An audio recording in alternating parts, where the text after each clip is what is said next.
Bismillahirrahmanirrahim. Assalamu alaikum everyone. This is Danish Sabos when I teach business. This is the final unit, unit number 5 और for AS business. So first of all ये मैं बताना चाह रहा हूँ कि इस यूनिट में से क्या चीज़ AS से A2 में चली गई है. रेशियो एनालिसिस सारा का सारा जो पहले था AS का पार्ट था वो A2 का पार्ट हो गया है. फाइनेंशियल स्टेटमेंट्स जितनी भी थी वो सारी के सारी अब आपकी A2 में चली गई हैं, यानी कि there is no balance sheet and income statement जिसके बारे में आपको उनको बैलेंस करना है या उनको बनाना है या उसके बारे में कोई इन्फॉर्मेशन लेना, ये अब पार्ट नहीं है, सारा A2 में चला गया है. जो A2 से AS में आया है that is costing and budgeting. सही है. So let's get going with what we have in terms of business finance. Finance क्यों ज़रूरी होता है? फाइनेंस ज़रूरी इसलिए होता है क्योंकि बिज़नेस स्टार्ट करना होता है, बिज़नेस के ऑपरेशंस चलाने होते हैं, जो ऑन गोइंग ऑपरेशन होते हैं उसको एक्सपेंड करना होता है, उनको इम्प्रूव करना होता है, इम्प्रोवाइज़ करना होता है. और that is the reason Y business को पैसे की ज़रूरत होती है. ना सिर्फ इसलिए बल्कि कंपनी को अपने शेयर होल्डर्स को डिविडेंड्स देने होते हैं, इंटरेस्ट पेमेंट्स बैंक्स को देनी होती हैं, गवर्नमेंट को टैक्सेस पे करने होते हैं, और जो सप्लायर्स होते हैं उनसे जो क्रेडिट पे काम किया होता है उनको पैसे भी वापस करने होते हैं. सो इसका मतलब ये है कि अगर फाइनेंस कंपनी के पास नहीं होगा तो बिज़नेस बेसिकली नहीं चल पाएगा. अब ये ख्याल रखते हुए कि जब बिज़नेस काम करता है तो टोटल इस फाइनेंस यूनिट की दो ऑब्जेक्टिविटीज़ एग्जिस्ट करती हैं. नंबर वन ऑब्जेक्टिव इसका एग्जिस्ट करता है वो ये है कि आपका कैश इनफ्लो और कैश आउटफ्लो मेंटेन होना चाहिए, सस्टेनेबल होना चाहिए.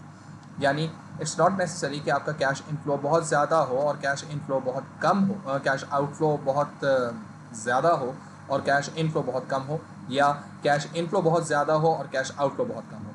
याद रखो अगर कैश इनफ्लो बहुत ज़्यादा है और वो कहीं प्लग नहीं हो रहा, कहीं इन्वेस्ट नहीं हो रहा, तो ये फिर भी कंपनी के लिए कोई अच्छी कंडीशन नहीं है. तो ये चीज़ ध्यान में रखिएगा कि कंपनी के पास कैश इनफ्लोज और आउटफ्लोज के दरमियान एक हार्मनी होनी चाहिए, एक तरह की कंसिस्टेंसी होनी चाहिए, कंटिन्यूटी होनी चाहिए, एक sync they should be well sync with each other, so that आपका जो कैश इनफ्लो है और आउटफ्लो है वो कभी भी मिसमैनेज ना हो. अब ये याद रखते हुए कि जब कैश इनफ्लोज की हम बात करते हैं तो तमाम तरह ऐसे लोन्स जो हम ले रहे होते हैं उसकी बात करते हैं, और कैश आउटफ्लोज में तमाम तरह एक्सपेंडिचर्स जो हम कर रहे होते हैं उसकी बात करते हैं. पहले ज़रा हम कैश आउटफ्लोज की बात कर लें. कैश आउटफ्लोज के अंदर हमारे पास जो इंपॉर्टेंट चीज़ है वो दो तरह के एक्सपेंडिचर्स होते हैं. एक होता है रेवेन्यू एक्सपेंडिचर, एक होता है कैपिटल एक्सपेंडिचर. रेवेन्यू एक्सपेंडिचर का बेसिक काम ये होता है कि जो रोज़ाना का डेली बेसिस का जो खर्चा होता है उसको बेयर करना होता है, उसको कवर करना होता है. याद रखो अगर आप रोज़ाना खर्चा ज़्यादा करोगे तो साल के एंड पे बहुत ज़्यादा खर्चा आपने एक्सपीरियंस कर लिया होगा और आपको पता भी नहीं चला होगा. इसलिए अच्छी फाइनेंशियल मैनेजमेंट उस वक्त होती है जब आपका रेवेन्यू एक्सपेंडिचर कम से कम हो. कैपिटल एक्सपेंडिचर जो है that is basically about making और बाइंग और purchasing and forming your fix assets या कैपिटल एसेट्स या नॉन करंट एसेट्स. अब ये जो हमारे पास एसेट्स होते हैं इनको बनाने में कंपनी की ग्रोथ इंटरनल भी एग्जिस्ट करती है और डेफिनेटली इससे कंपनी जो है वो ज़्यादा रेवेन्यूज़ भी जनरेट कर सकती है. रेवेन्यू एक्सपेंडिचर्स को करने से कंपनी सिर्फ खर्चे करती है, ठीक है, इससे कोई आपको मिलता नहीं है कुछ. आप आगे कंपनी को आप बहुत अच्छे तरीके से आगे लेकर नहीं जा सकते. लेकिन कैपिटल एक्सपेंडिचर्स कंपनी इस चीज़ के लिहाज से करती हैं कि अभी हम खर्चा करेंगे, इसको कंज्यूम करेंगे और इसके थ्रू हम फ़ायदा उठाएंगे. तो दोनों की अप्रोचेस बहुत ज़्यादा डिफरेंट होती हैं, ठीक है. इसलिए जब हम रेवेन्यू एक्सपेंडिचर्स की बात करते हैं तो ये बेसिकली बहुत कम अमाउंट होता है as compare to our capital expenditure. And therefore याद रखो कि जब कभी भी आपका रेवेन्यू एक्सपेंडिचर जो है वो जनरेट हो रहा होगा या ये वो अपना एग्जीक्यूट कर रहे होंगे तो उसमें अगर आप पैसे बचा लेते हो और this revenue expenditure is going to support the capital expenditure, this is a super good financial management. लेकिन अगर आपके रेवेन्यू एक्सपेंडिचर इतने ज़्यादा हो चुके हैं कि जो आपने फंड रखा था रेवेन्यू एक्सपेंडिचर से वो भी उसको ओवरकम नहीं कर रहा, बल्कि आपको कैपिटल एक्सपेंडिचर के फंड में से पैसा निकाल के रेवेन्यू एक्सपेंडिचर को इस्तेमाल करना पड़ेगा. This shows that you have a bad cash flow management. सही है, और कैश फ्लो प्रॉब्लम्स आपके पास आएंगे लाजमी, ठीक है. अब ये याद रखो कि जब हमारे पास रेवेन्यू एक्सपेंडिचर होते हैं, कैपिटल एक्सपेंडिचर होते हैं, उसके लिए हमारे पास कुछ सोर्स ऑफ फाइनेंस होते हैं.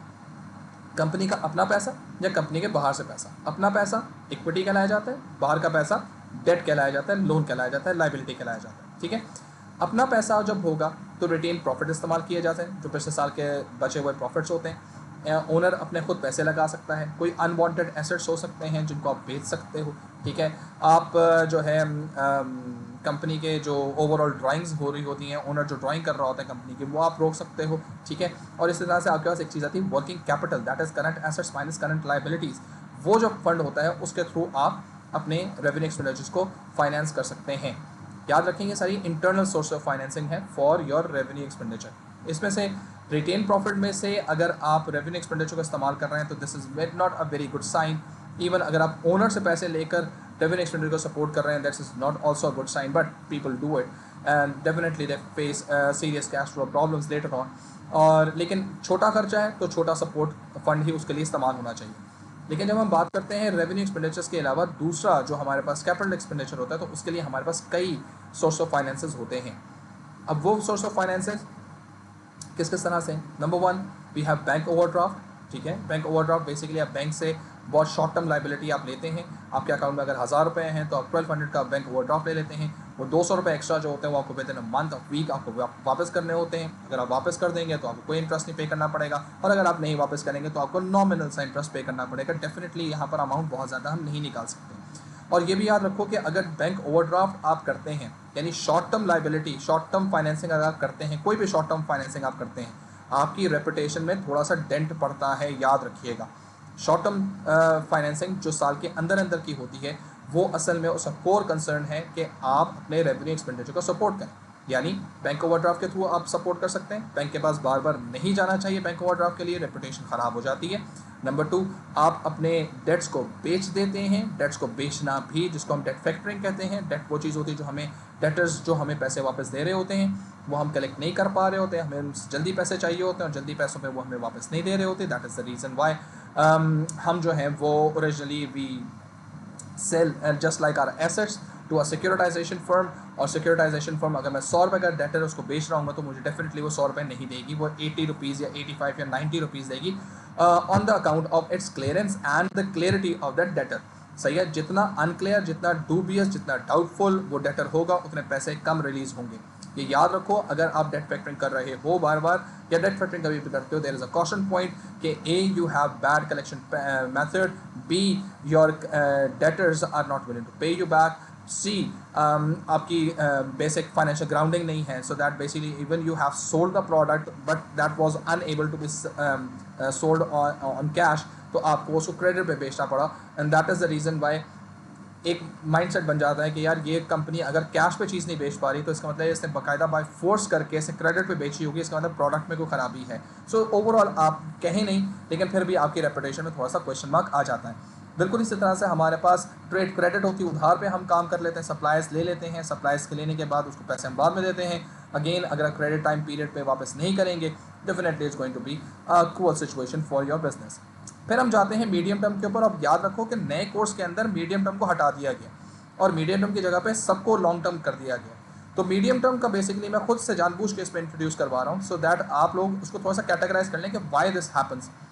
लीज एंड हायर परचेज, ये दो चीज़ें ऐसी हैं जो कि मीडियम टर्म फाइनेंसिंग में होती है, जो 2 साल से लेकर 5 या 7 साल तक चलती हैं। लीज का मतलब ये है कि आपने एसेट लिया, एसेट की कुछ डाउन पेमेंट की और आप आहिस्ता आहिस्ता कुछ पेमेंट करते जाएंगे और उसकी टोटल नेट अमाउंट से ज़्यादा पे करेंगे, क्योंकि डेफिनेटली आपने टोटल अमाउंट एक साथ पे नहीं की। तो अगर आपकी कोई एक चीज़ 1 करोड़ रुपए की है तो वो आपको 1 करोड़ की नहीं मिलेगी, आप उसके तकरीबन 10 लाख रुपए डाउन पेमेंट करेंगे या 20 लाख रुपए से डाउन पेमेंट करेंगे और आपके पास 1 करोड़ की चीज़ आपके पास आ जाएगी, मशीन आ जाएगी।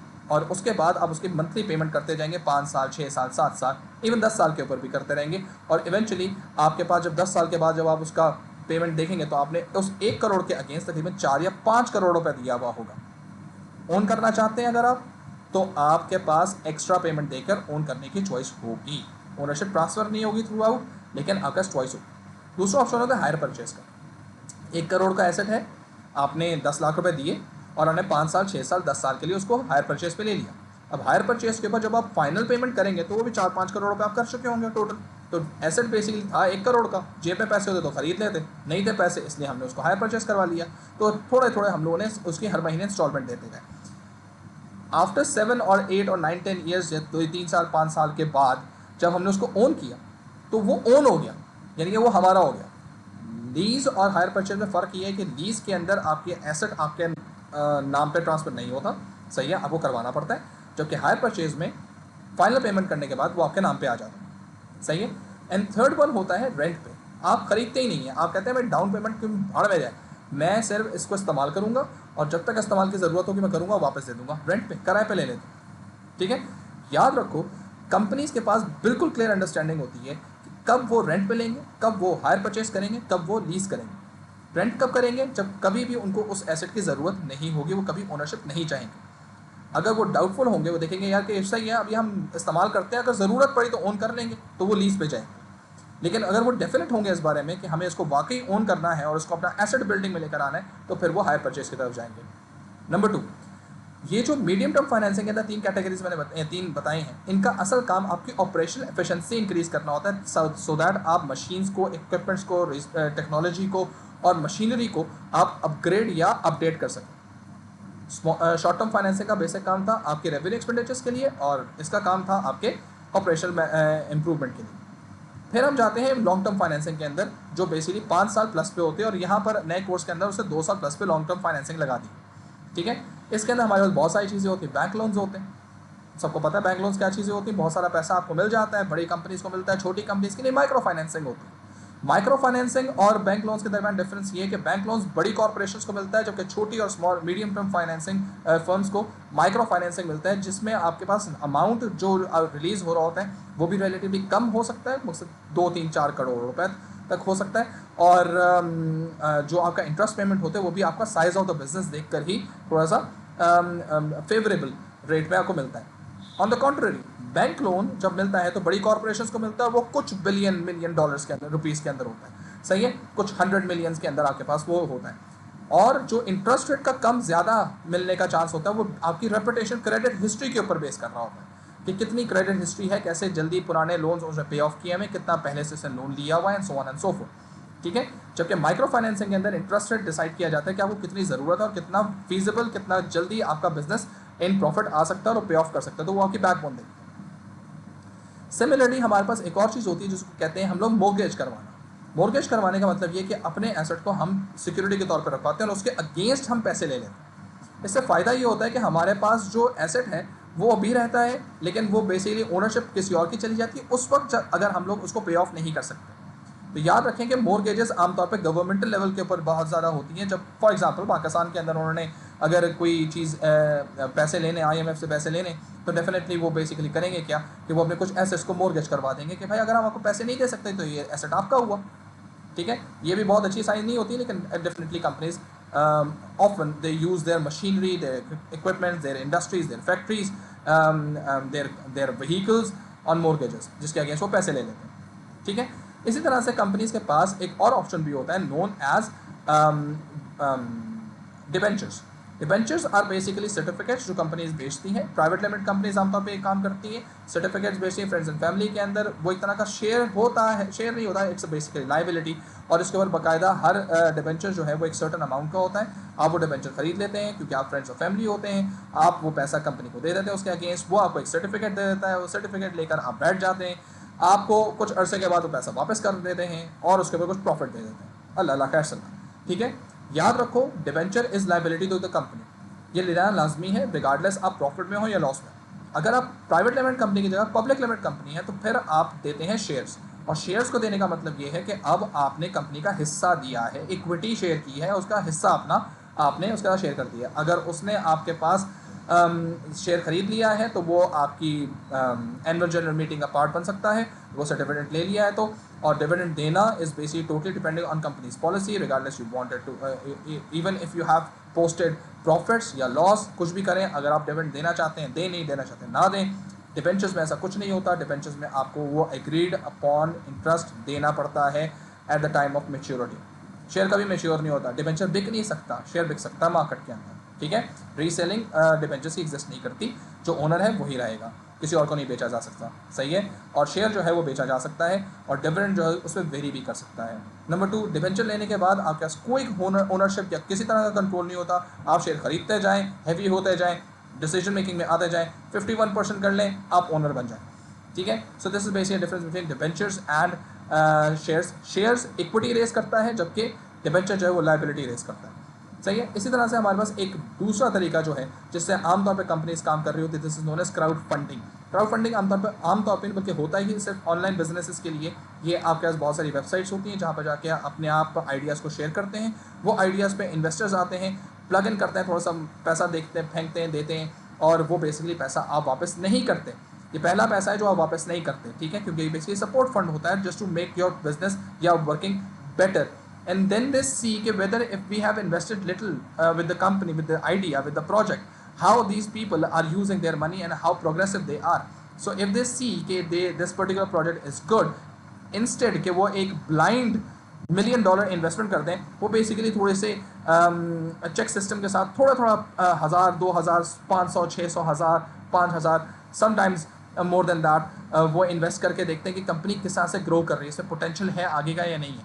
ये काम करने के लिए कंपनीज आमतौर पे क्राउड फंडिंग करके पोटेंशियल इन्वेस्टमेंट अपॉर्चुनिटीज़ देखकर थोड़ी देर के बाद अगर वो बाकी फ्रूटफुल बन जाती हैं, as a venture capital enter होती हैं और फिर वो प्लग इन करती हैं मनी. प्लग इन करने के बाद शेयर का हिस्सा लेती हैं, प्रॉफिट का हिस्सा लेती हैं और बिजनेस का कंट्रोल लेती हैं. याद रखो, क्राउड फंडिंग के अंदर जहाँ पर आपको पैसा वापस नहीं करना होता, वहाँ पर एक और परेशानी ये भी है कि आपके साथ परेशानी यही है कि वो स्कैम भी हो सकता है. जिसने आपसे पैसा लिया है वो लेके भाग भी सकता है, जो पैसा लगा रहा है वो भी स्कैम कर सकता है, वो किसी फॉल्स मनी को इस्तेमाल कर सकता है, ब्लैक मनी को इस्तेमाल किया जा सकता है, और यू नेवर नो कि जो वो कह रहा है वो बाकी वो उतना काम कर रहा है नहीं कर रहा. और there is no like kind of a transparency and documentation कि वो जो $500 उसने दिए थे क्या वो 500 के $500 हमने लगाया नहीं लाया है. तो there is so much of like a weak area in crowd funding. और सिमिलरली जब आप अपने आइडियाज़ वहाँ पे पिच कर रहे होते हैं तो definitely everybody is looking at it and that is the reason where your idea can be copied. सही है. वेंचर कैपिटल जब आता है तो कंट्रोल लेने के लिए आता है. कुछ अरसे के बाद definitely they might find it more interesting, तो हो सकता है आपसे पूरा को पूरा बिजनेस खरीद लें, लेकिन एट टाइम्स उनको वो प्रोग्रेस नज़र नहीं आ रही होती या वो स्पार्क नज़र नहीं आता, या हो सकता है जो ओरिजिनल बिजनेस ओनर हो और जो वेंचर कैपिटलिस्ट जिसने इन्वेस्ट किया है कंपनी बिजनेस के अंदर, उन दोनों के ऑब्जेक्टिव और उनकी दोनों के फ्यूचर प्रॉस्पेक्ट्स के दरमियान फटे हो जाएं, डेफिनेटली ये वेंचर कैपिटल जो होता है या फिर डिस्ट्रॉय हो जाता है. तो ये तमाम तक जितने भी हमारे पास सोर्स ऑफ फाइनेंसेस हैं, ये सारे सोर्स ऑफ फाइनेंसेस डिपेंड करते हैं कुछ चीज़ों के ऊपर. ए, आपकी बिजनेस का लीगल स्टेटस क्या है. बी, आपके बिजनेस का साइज़ क्या है. सी, आपको कितना पैसा चाहिए. डी, आपने पहले से कितना पैसा लिया हुआ है. ई, आप कितने टाइम के लिए पैसा ले रहे हैं. एफ, आपके जो स्टेक होल्डर्स हैं उनका क्या रिएक्शन होगा जब आपने वो लोन लिया होगा. ठीक है ना. And last one is basically the interest you have to pay. ठीक है, कि आपको कितनी इंटरेस्ट पेमेंट करनी पड़ेगी, क्या आप वो इंटरेस्ट पेमेंट कर सकते हैं या नहीं कर सकते. याद रखो, किसी छोटे बिजनेस के लिए बैंक लोन लेना आसान नहीं है, किसी बड़े बिजनेस के लिए बैंक ओवरड्राफ्ट में जाना अक्लमंदी नहीं है. तो इस तरह देख कर थोड़ा सा असेस कर लेना कि बिजनेस के अंदर कौन सा टाइप है, तो किस तरह के टाइप के लिए आपको कौन सा source of finance is most feasible. अब आ जाते हैं अगले चीज़ के ऊपर, दैट इज़ अबाउट कि बिजनेस जो है जब वो काम कर रहा होता है तो उस काम के दौरान बिजनेस के लिए बहुत सारी चीज़ें जनरेट हो रही होती हैं, और जब जनरेट हो रही होती है तो कैश इनफ्लोज और आउटफ्लोज हो रहे होते हैं. जब इनफ्लोज और आउटफ्लोज होते हैं तो इसको मेंटेन करना लाजमी होता है. अगर आपके इनफ्लोज ज़्यादा होंगे तो सीम्स गुड, लेकिन अगर वो इंजेक्ट होने के बाद पैसा आने के बाद वो री इन्वेस्ट नहीं हो रहा, वो पैसा एकदम से इन्फ्लेशन उस पर हिट कर जाएगी. इन्फ्लेशन हिट करने की वजह से definitely there is going to be a problem in terms of business development. ठीक है. और जब बिजनेस की डेवलपमेंट नहीं हो पाएगी तो definitely there is going to be a big issue कि बिजनेस को किस तरह से आगे लेके चलना है. और जब आप आगे लेके नहीं चल सकते हैं तो बेसिकली बिजनेस का जो ओवरऑल जो एक स्ट्रक्चर है, that structure is not going to work out. Therefore cash flow forecast बहुत ज़्यादा इंपॉर्टेंट होती है कि आपका पैसा कब कब कहाँ से आएगा, कब कब कहाँ लगेगा. और ये वो पैसा होता है, ये वो स्टेटमेंट होती है जो आपके बैंक्स देखते हैं, ये वो पैसा है जो आपके पोटेंशियल इन्वेस्टर्स देखते हैं, ये वो पैसा है जो आपके शेयर होल्डर्स देखते हैं, ये वो पैसा है जो अगर आपके वेंचर कैपिटलिस्ट कोई आने वाला हो वो देखता है. So it has to be very finely decided and very well organised. Cash inflows cash outflows के दरमियान मिसमैचिंग हो जाती है. पैसा जितना आना होता है उतना आता नहीं है, पैसा जितना जाना होता है उससे ज़्यादा चला जाता है. ठीक है. पैसा जिस टाइम पे आना होता है उस टाइम पे नहीं आता, और पैसा जाने वाला जल्दी चला जाता है. ठीक है. ये दो मेजर मसले हैं, एक तो अमाउंट का मिसमैच होता है और एक टाइम का मिसमैच होता है. सही है. याद रखो, ये मिसमैच नहीं होना चाहिए. अगर मिसमैच होगा तो कैश फ्लो प्रॉब्लम आएगा, और कैश फ्लो प्रॉब्लम आएगा तो क्या होगा, आपकी चलते फिरते बिजनेस के अंदर खराबियाँ आनी शुरू हो जाएंगी. आपका रेवेन्यू एक्सपेंडिचर मीट नहीं हो रहा होगा, वो पैसा आपके पास शायद कैपिटल एक्सपेंडिचर के लिए इस्तेमाल होने वाला हो, और वो अपॉर्चुनिटी हो उस वक्त सस्ता कैपिटल आपको सस्ता जो नॉन करंट एसेट है वो आपको मिल रहा हो, वो आपको नहीं मिलेगा. Definitely you will lose the opportunity and you will lose the definitely the growth, the opportunity, the increase in sales or revenue or any kind of confidence of shareholders, and definitely this is going to struck you back hard. Similarly किन किन conditions के अंदर हमारा cash flow forecast या cash flow problems आ सकते हैं? Number 1, हम बहुत तेज़ी से एक्सपेंड कर रहे हैं, ज़्यादा एक्सपेंशन करेंगे डेफिनेटली आपका कैश फ्लो प्रॉब्लम आएगा। नंबर 2, बहुत ज़्यादा इन्वेंट्री खरीद के रख लेते हैं, ओवरबर्डन कर लेते हैं अपने आप को इन्वेंट्रीज के साथ। इससे क्या मसला होता है कि बेसिकली वो टाइम बार्ड हो जाती है। यूनिट 4 के अंदर स्टॉक मैनेजमेंट के अंदर मैं बात ये पहले कर चुका हूँ कि ऑब्सोलेंस कॉस्ट होती है, स्टोरेज कॉस्ट होती है, मेंटेनेंस कॉस्ट होती है, थेफ्ट कॉस्ट होती है, सही है, एंड देन बेसिकली द सक कॉस्ट एज वेल, ठीक है। सिमिलरली समटाइम्स कंपनीज ये देखती हैं कि वो जो खर्चे करना चाह रही हैं वो बड़े नेसेसरी होते हैं, तो वो प्रायोरिटाइज नहीं कर पाते, ठीक है, तो अननेसेसरी एक्सपेंडिचर्स होने शुरू हो जाते हैं। फिर उनके साथ एक और मसला ये होता है कि जो उनके ओनर्स होते हैं उनको ड्राइंग करने की बड़ी आदत होती है, यानी फ़ौरन से पैसा जमा हुआ फ़ौरन निकाल लिया, ठीक है। समटाइम्स आप बिला वजह के अंदर टू मच क्रेडिट के ऊपर काम करना शुरू कर देते हैं, सही है, और आपकी क्योंकि प्लानिंग नहीं होती देयरफॉर आप महंगा पैसा ले लेते हैं, कैश फ्लो प्रॉब्लम आ जाता है। फिर आपके अनफोर कंडीशंस भी सामने आ जाती हैं, ऐसी कंडीशन जो आपने पहले से प्लान नहीं की होती, उसके लिए भी आपका खर्चे लग जाते हैं। सो कैसे सॉल्व करें? पहली बात तो ये कि आपका जो रेवेन्यू एक्सपेंडिचर है should be maintained very very very appropriately, so that it should not be consumed completely, but it should be some amount should be saved, and that saved amount should go in support to the capital expenditure. पहली चीज़ तो ये है, तो you have to manage very critically your revenue expenditure. Number 2, अपने सारे के सारे खर्चों को प्लान आउट करें, do not expend quickly, go with on demand required inventory, not for the bulk inventory, सही है। Similarly, you have to make sure that you need to have a clear plan about future and your expansions and your step by step expenditures, और ये चीज़ ध्यान में रखो कि अपने जितने भी आपके प्लानिंग है वो अगर आपने सही तरीके से नहीं की होगी तो कैश फ्लो के अंदर प्रॉब्लम आएगा। थर्ड या नेक्स्ट पॉइंट इज दिस कि जो आपके क्रेडिटर्स हैं उनसे आप थोड़ी सी डिले पेमेंट करने की इजाज़त मांगें, ये वाहिद ऐसा मेथड है जिसके थ्रू आपकी रेपुटेशन भी ख़राब हो सकती है, ठीक है। Sometimes you basically have to ask your debtors to give you earlier money, and that is basically where you are going to try to give them discounts so that you can get the early recovery, सही है। सो ये तमाम तो वो cash inflows और outflows और forecasting के लिहाज से हम लोगों ने सारी बात कर ली है, and then we move on to the new topic of जो कोर्स आउटलाइन में आया है, this is known as costing. So costing के लिहाज से ये चीज़ प्लीज़ ध्यान में रखिएगा कि हमारे पास बहुत सारे ऐसे मेथड्स हैं जिनके थ्रू हम कॉस्टिंग कर सकते हैं। नेमली हमारे पास जो कॉस्ट की जो इन्फॉर्मेशन सबसे ज़्यादा ज़रूरी होती है, दैट इज़ अबाउट कि कॉस्ट क्यों ज़रूरी, कॉस्ट इन्फॉर्मेशन ज़रूरी क्यों है। It basically it helps the business to generate an inform decision, ठीक है, about pricing, production and investments. इसी कॉस्ट के थ्रू हम लोग अपना ब्रेक इवन भी अचीव कर सकते हैं। इसी कॉस्ट के थ्रू हम लोग ये देख सकते हैं कि हमारे खर्चे कहाँ पर हो रहे हैं, helps in like maintaining the budgets as well. Concerns हमारे इसमें ये चीज़ हो सकती है कि बिज़नेस जब भी कभी हम काम कर रहे होते हैं तो ओरिजिनली अगर हम लोग डिसीजन सही तरह से ना ले सकें तो कॉस्ट बेसिकली कम या ज़्यादा लग सकती है, अननेसेसरी कॉस्ट इनकर हो जाती है, और ये चीज़ें हमारे लिए बिज़नेस के लिए थोड़ा सा प्रॉब्लमेटिक हो सकती हैं। लेकिन ये याद रखो कि हमारे पास कॉस्टिंग के 2-3 तरीके हैं। नंबर 1 तरीका हमारे पास है कि हम लोग कॉस्टिंग करते हैं फुल कॉस्ट के साथ। फुल कॉस्टिंग कब की जाती है? फुल कॉस्टिंग उस वक्त की जाती है जब पहले यूनिट पर ही मुझे अपना प्रॉफिट बुक करना होगा, ठीक है। और कंट्रीब्यूशन कॉस्टिंग कब की जाती है? जब मुझे ब्रेक इवन कैलकुलेट करना होगा ताकि मैं स्पेसिफिकली देख सकूं कितना यूनिट मेरे पास बन रहा है, ठीक है। फुल कॉस्टिंग उस वक्त ज़रूरी की जाती है जब हमारे पास ओवरहेड्स हमारे पास हों और उस ओवरहेड्स को हम लोगों ने कवर अप करना हो। और कंट्रीब्यूशन कॉस्टिंग ऑन द कॉन्ट्री उस वक्त की जाती है जब हमारे सिंगल यूनिट बिक रहा हो और हम कहते हैं बस उसका कंट्रीब्यूशन मिल जाएगा, कवर अप हो जाएगा, and so on and so fourth. तो ये याद रखो कि हमारे पास जब कॉस्टिंग करते हैं तो हमारे पास एक चीज़ होती है known as SBU। SBU is known as small business unit.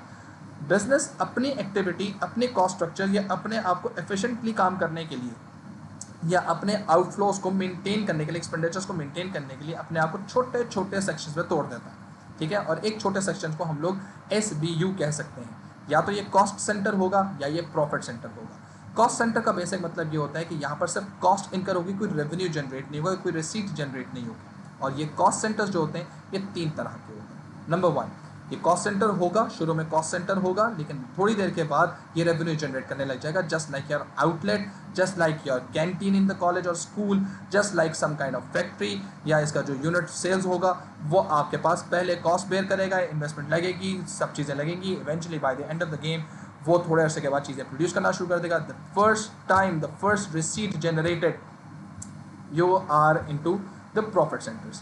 Number 2, ये कॉस्ट सेंटर्स ही रहेंगे, लेकिन ये सपोर्ट करेंगे प्रॉफिट सेंटर्स को टू अर्न मोर। जैसे कॉलेजेस के अंदर, स्कूल्स के अंदर आपके पास कैफेटेरिया के साथ साथ, कैफेटेरिया तो एक आपका प्रॉफिट सेंटर होता है, आपकी जो गेमिंग एरिया होता है, या जो आपका वेटिंग एरिया होता है, जो क्लासरूम्स होते हैं, जो लैब्स होती हैं, जो लाइब्रेरी होती है, जो गेमिंग एरिया होता है, ये तमाम तरह, रूफ टॉप होती है आप लोगों के पास, ये तमाम तरह आपके पास क्या है, these are all the cost centres, क्योंकि उसमें मेंटेनेंस कॉस्ट लग रही होती है, but they do not like generate money, but they support in getting admissions or getting the satisfaction of the students and so on and so forth. So definitely ये भी एक cost center की type होती है।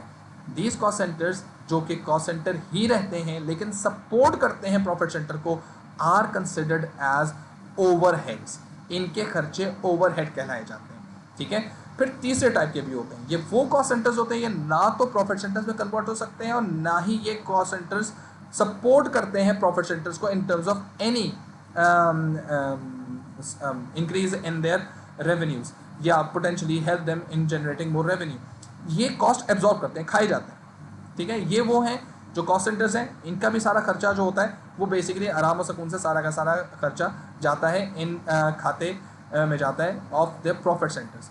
इसके simple से example, घर में 3 भाई हैं, ठीक है। एक भाई कमाता है, अपनी फैमिली के लिए सारा काम करता है, वो काम करने के बाद कमा के लेकर आता है, और फॉर एग्जांपल उसकी फैमिली का सारा खर्चा जो है वो 1 लाख रुपया, सही है। सो वो बेसिकली तकरीबन कोई 3 लाख रुपए कमा रहा है। तो बेसिकली अगर वो कमाता 3 लाख रुपए और 1 लाख रुपए पे फैमिली पे इन्वेस्ट करता है, तो 2 लाख रुपया जो है वो बड़े आराम और सुकून से वो सेव कर रहा है। एकदम से उसका एक भाई आ जाता है साथ अपनी फैमिली लेकर, कहता है भाई काम तो मैंने नहीं करना, लेकिन एक काम ये कर सकता हूँ कि आपने मेरे बच्चों को फीड करना है। तो अब उनके बच्चों का खर्चा जो होगा वो बड़े वाले भाई के सर पे ओवरहेड के तौर पे पड़ेगा, ठीक है। अब हो सकता है कि वो जो 3 लाख रुपीज़ वो पहले कमा रहा था, अब वो उतना सेव नहीं कर सकता, क्योंकि 1 लाख तो उसे अपनी फैमिली का खर्चा है, और कुछ 1 लाख हो सकता है उसके दूसरे भाई की फैमिली का खर्चा भी हो, तो वो उतनी सेविंग नहीं कर पा रहा जितनी पहले कर पाएगा। ये वाला भाई जो नया भाई आया है, दिस भाई कैन से कि देखो यार मैं काम तो नहीं करूंगा, लेकिन तुम्हें मैं अपॉर्चुनिटीज़ के बारे में ज़रूर बताऊंगा कि तुम कैसे ज़्यादा कमा सकते हो। मैं तुम्हारे बच्चों की फ़ीस पे करना या उनको ऑफिस स्कूल से लाना ले जाने का काम कर सकता हूँ, पेट्रोल तुम भरवाओगे, मेरे बच्चे भी स्कूल जाएंगे, तुम्हारे बच्चे भी स्कूल जाएंगे, बच्चों की फ़ीस तुमने अपने बच्चों की भी देनी है, मेरे बच्चों की भी दे दो, लेकिन मैं तुम्हारी हेल्प भी करूँगा। ये दूसरे टाइप का कॉस्ट सेंटर है, ओवरहेड है, मान लिया जाएगा, शायद उसके खर्चे मान लिया जाए। लेकिन जो तीसरा भाई आया ना, वो हड हराम कौम है। वो कौम क्या है, कहता है भाई मैं आ गया हूँ, मेरे फैमिली खर्चे हैं ना, मैंने तुम्हारा कोई हेल्प करनी, तुमने से मेरा पेट भरना है। जाहिर से होता है तो घर से निकालोगे यार, आप क्या कह रहे हो, ठीक है। So this is basically how the company decides to set the classify the cost centres. और वो क्लासीफाई किस तरह से करेगा कि वो खुद को थोड़ा सा ज़्यादा, पहला वाला भाई जो है थोड़ा सा ज़्यादा मेहनत करना शुरू करेगा, सो दैट वो उतना सेव कर सके जितना पहले वो सेव कर रहा था, क्योंकि अब वो थोड़ा सा कंज्यूम ज़्यादा कर रहा है। दूसरे वाले भाई को कहेगा तुम भी अपने पैरों पे खड़े हो, सही है, तो उसको साथ साथ वो मोटिवेट करेगा कि यार तुम भी थोड़ी सी कुछ जनरेट करना शुरू करो। एंड थर्ड वाले भाई को कहेगा कि बेटा जी तुमने काम करना है, करो, नहीं करना हम तुम्हें निकाल रहे हैं, यानी कि मैं तुम्हारा कॉन्ट्रीब्यूशन निकालने वाला हूँ, कॉन्ट्रीब्यूशन निकालूंगा, नेगेटिव आगे दफा कर दूंगा, सिंपल एज दैट, ठीक है। So this is how the whole cost centres situation happens. अब जब आप कॉस्ट सेंटर्स की हम बात कर रहे होते हैं ना, तो इसमें इंपॉर्टेंट तरीन चीज़ ये आ जाती है कि हमें किस तरह से चीज़ को एलोकेट करना होता है, पैसा एलोकेट कैसे करना है। याद रखो काम करने के अंदर हमारे पास 3 स्टेप्स होते हैं। Step number 1 is basically your pre task activity, सही है, जिसमें हम प्लानिंग करते हैं, ऑर्गेनाइजिंग करते हैं, अरेंजमेंट करते हैं, सही, रिसोर्सेज की एलोकेशन वगैरह करते हैं, सही है, प्री टास्क। एक होता है इन टास्क ड्यूरिंग द प्रोसेस, जिसमें हम कम्युनिकेशन करते हैं, कोऑर्डिनेशन करते हैं, सपोर्ट करते हैं, मॉनिटरिंग करते हैं, सही है। एक होता है पोस्ट टास्क, काम करने के बाद, सही, जिसमें हम इवैल्यूएट करते हैं, परफॉर्मेंस असेस करते हैं, ठीक है। किसी भी काम के 3 हिस्से होते हैं, pre task, in task, post task, ठीक है।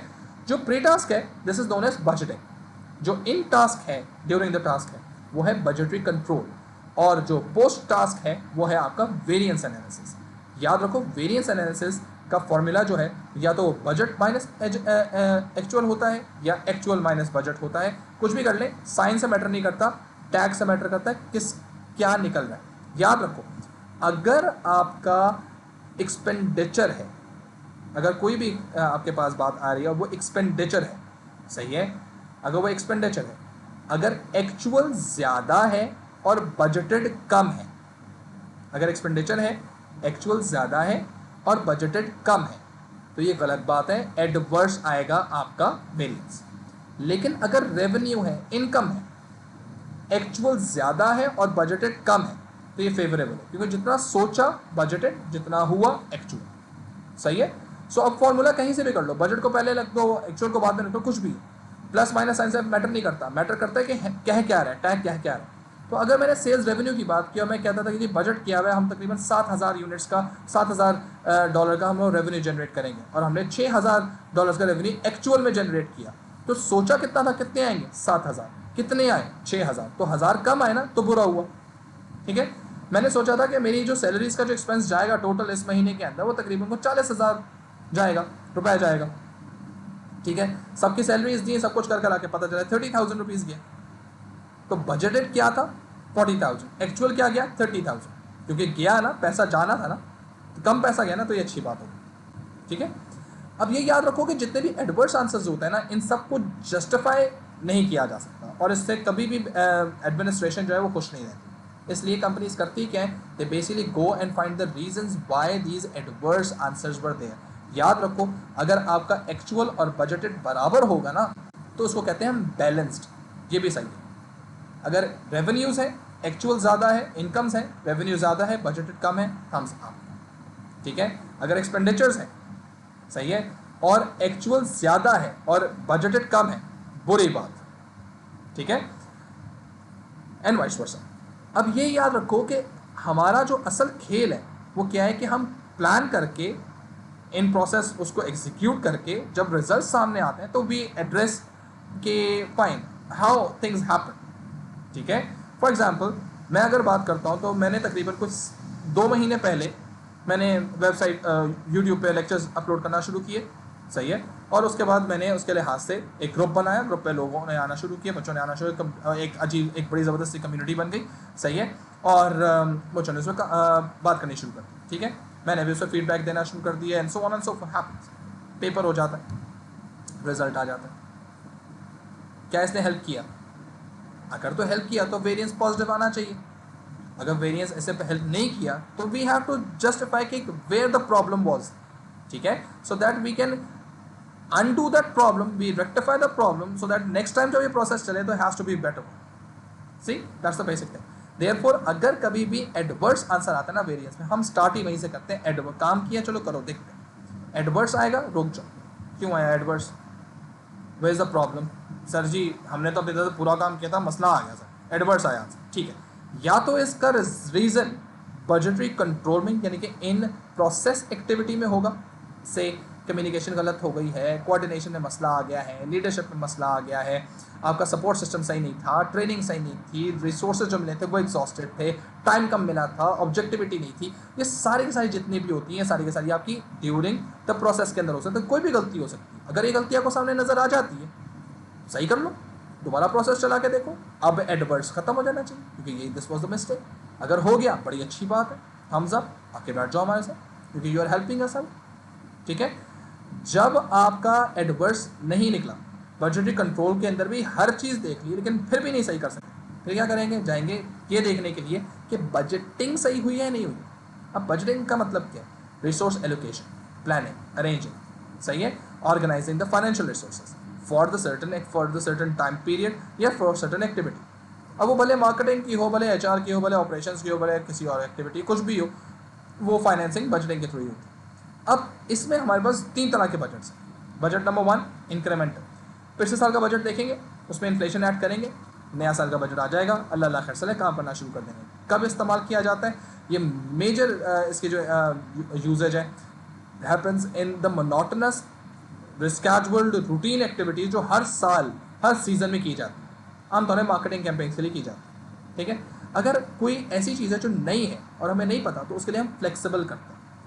ठीक है। फ्लेक्सिबल में होता क्या कि हम हर डिपार्टमेंट से लेते हैं, सारा का सारा पैसा पूछते हैं भाई कितना पैसा चाहिए, निगोशिएट करके उनको पैसा दे देते हैं हर डिपार्टमेंट को, और एक रिजर्व बना लेते हैं कि यार जो अच्छा प्रोडक्टिव काम करेगा ना, उसको उसकी प्रोडक्टिविटी के बिहार पे पैसे देना शुरू करते हैं। फ्लेक्सिबल हो जाएगा। आमतौर पर फ्लेक्सिबल बजटिंग किसी नई एक्टिविटी के लिए किया जाता है, और जैसी वो एक्टिविटी इन एक्सपीरियंस आ जाती है तो उसको हम इंक्रीमेंटल पे मूव कर देते हैं। हो सकता है जहाँ इंक्रीमेंटल करनी थी वहाँ हमने फ्लेक्सिबल कर दी हो, जहाँ फ्लेक्सिबल करनी थी वहाँ इंक्रीमेंटल कर दी हो, और हमारे जिसकी वजह से हमारा जो आंसर है रिजल्ट है वेरिएंस का वो एडवर्स आया, तो उसको जाके हम चेंज करके स्विच ऑन ऑफ करके देख लेते हैं। अगर सही हो जाएगा ठीक है, नहीं सही हो तो देखी जाएगी।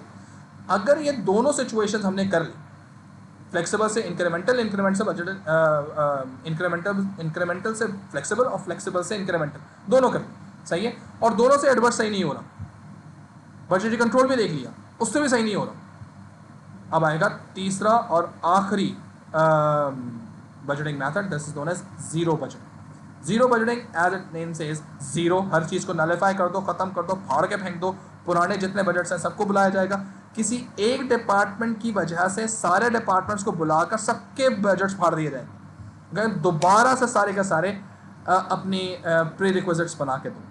क्यों भाई? मुझे फाइनेंशियल रिसोर्स एलोकेशन चाहिए, एफिशिएंट फाइनेंस रिसोर्स एलोकेशन चाहिए, और ये सबसे ज़्यादा टाइम कंज्यूमिंग होती है, ये सबसे ज़्यादा डीमोटिवेटिंग होती है, और ये सबसे ज़्यादा ऑटोक्रेटिक कंडीशन में की जाती है, क्योंकि पैसा बहुत ज़रूरी है भाई, पैसा नहीं होगा तो बिजनेस ही चलेगा। And that is basically where businesses come to know कि ये जीरो बजटिंग करना is the last resort before they decide whether they want to continue with this operation, this process, this activity or not। ठीक है, so zero budgeting करके कहते हैं देखो ये आखिरी चीज़ हम कर रहे हैं, दोबारा से एलोकेट करते हैं, दोबारा से एलोकेट करके दोबारा से काम करते हैं। ठीक है, और इसमें अगर अब तुम्हारा एडवर्स आया, वेरिएंस एडवर्स आया, तो now you are at the verge of that particular point where you have to decide your fate कि अब तुम्हें हमें रखना चाहिए या नहीं रखना चाहिए। याद रखो, वेरिएंस एडवर्स आने पे डायरेक्टली बंद नहीं किया जाता, कंट्रीब्यूशन नेगेटिव आने पे डायरेक्टली बंद नहीं किया जाता, बिजनेस नहीं बंद करता, अकाउंट्स कहता हो बंद करता हो लेकिन बिजनेस नहीं बंद करता, बिजनेस कहते एक आधा चांस दे देते। नेगेटिव भी कंट्रीब्यूशन आएगा ना तो पहले हम उस पर जीरो बजटिंग लगा देंगे, रिसोर्स थोड़ी सी रीएलोकेट करके एडजस्ट करके उसको दोबारा से मौका ही देंगे कि यार ठीक है तुम जरा एक दफ़ा करके देखो, कर लेते हो बढ़िया, हो सकता है उसमें वो रिसोर्स एलोकेशन सही हो जाए और उसका कंट्रीब्यूशन पॉजिटिव आ जाए, ठीक है, तो चलना शुरू हो जाएगा। लेकिन अगर ऐसा नहीं हुआ तो फिर क्या करेंगे हम? फिर हम ये करेंगे कि इवेंचुअली हमारे पास लास्ट रिसोर्ट के तौर पे जीरो बजटिंग लगाई जाएगी।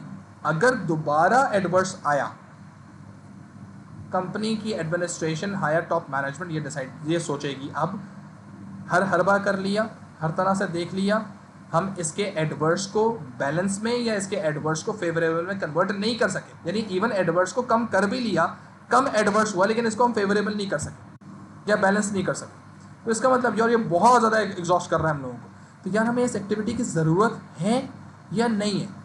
अगर ज़रूरत नहीं है तो बंद कर दो, शट डाउन केस फिर आता है। लेकिन अगर ज़रूरत भी है और हम अच्छा नहीं कर पा रहे इसको, जब भी हमारा एडवर्स आ रहा है और उसको बहुत ज़्यादा हमारी एफर्ट लग रही है क्योंकि we find ourselves not very efficient in this particular activity, यार अपना काम किसी दूसरे से करवा लेते, आउटसोर्स कर देते हैं। पहुंच गया फॉरन से पैसे आप यूनिट नंबर 4 के अंदर कैपेसिटी यूटिलाइजेशन के लिहाज से, आपने जैसे उसको आउटसोर्स किया, जगह बच गई तो आपने एग्जिस्टिंग ऑपरेशन को वहाँ में बढ़ा दिया। आउटसोर्स किसको करोगे? जो पहले से एक्सेस कैपेसिटी में बैठा हुआ होगा, सही है, जिससे पहले से खाली जगह होगी लेकिन वो आपसे अच्छा काम कर सकता होगा। Find this thing, finance and operations working together hand in hand and to make things good. Last cheese but not least, that is the break even. Break even analysis is basically where your total cost and total revenue are equated, और ये याद रखो कि इसका एक chart draw करने को तो नहीं आता लेकिन ये पेपर 2 के अंदर ड्रॉ किया हुआ आ सकता है और उसके थ्रू आपसे नंबर कैलकुलेट करने को कहा जाता है। बताओ यार ये लाइंस वगैरह लगी हुई हैं, ये लाइंस के थ्रू इस यूनिट के ऊपर क्या वेरिएबल कॉस्ट है, क्या फिक्स कॉस्ट है, कुछ तरह की चीज़ें की जा सकती हैं। आज तक कभी आया नहीं है लेकिन ब्रेक इवन में डायरेक्टली कैलकुलेशन वगैरह ज़रूर आ सकती है, और break even is basically the first point of business achievement, kind of a milestone जो बिजनेस अचीव करना चाहता है, और इसके अंदर डेफिनेटली कंपनीज जो है बहुत कोशिश करती हैं कि ब्रेक इवन जल्द से जल्द अचीव हो जाए। For that they basically want to reduce the cost, सही है, और इसकी वजह से कॉस्ट इन्फॉर्मेशन उनके पास होनी बहुत लाजमी होती है। And simultaneously they ask their marketing department to do such efforts कि ये एकदम से जो है ये अपना सेल्स को बढ़ाएं और रेवेन्यू बढ़ाना शुरू करें। सो अपना ब्रांड इमेज बनाओ, सेल्स बढ़ाओ, रेवेन्यूज़ बढ़ाओ, सो दैट जल्दी रेवेन्यू जनरेट करेगा, जल्दी कॉस्ट कवर होगी, अल्लाह अल्लाह खैर सल्ला। देयरफॉर जब हम किसी बिजनेस के वेरिएंस को देख रहे होते हैं तो हमारे साथ साथ ऑपरेशंस मैनेजमेंट, ऑपरेशंस डिपार्टमेंट साथ खड़ा हो जाता है। जब हम ब्रेक इवन्स को देख रहे होते हैं तो हमारे साथ आके खड़ा हो जाता है marketing department and operations department. इसका मतलब ये operations department and marketing department are very much in line very much linked, very much well in coordination with the finance department as well as the finance department with them. और ये सब एक दूसरे के साथ इंटीग्रेट करते हैं, तब आपके पास चीज़ सही होती है. So this is it for unit number 5 AS business. Thank you very much. Assalamu alaikum.